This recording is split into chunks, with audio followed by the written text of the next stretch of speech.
È stata una giornata di lutto a Milano e a Santa Maria di Sala per lo sconcertante incidente di via Cavin di Sala in cui sono morti due ragazzi, una minorenne, Margherita Noè, di appena 16 anni e Federico Talin, di 18 anni. Una strage, con altri 7 feriti. Annullate le manifestazioni di fine anno negli istituti ITIS e Majorana Corner a Milano, frequentati dai due ragazzi che hanno perso la vita, dove stamane le attività scolastiche si sono fermate per un momento di condivisione del dolore dei compagni.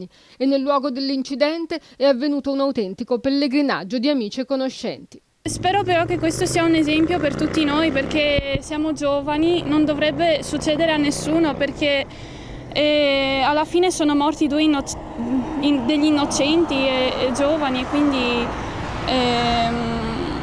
spero che sia un esempio sia per la polizia, che metta almeno aggiunga della sicurezza maggiore sulla strada, e un esempio per i giovani che non bevino mentre guidano. Io ad esempio sono astemia, però quando bevo, cioè le poche volte in cui bevo, non guido ad esempio.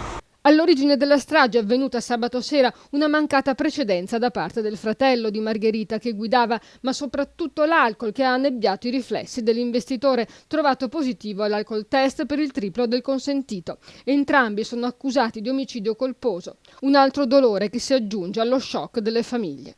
Siamo già intervenuti con Veneto Strade per mettere in sicurezza alcuni degli incroci, molti mancano ancora da fare. Stiamo cercando di andare pian pianino a sistema, di mettere delle pezze su delle lacune che ci sono da 1000 anni ormai, ma che comunque non possiamo far finta di non vedere, e comunque questa amministrazione, questo comune sta cercando da anni di porre rimedio a questo dilemma.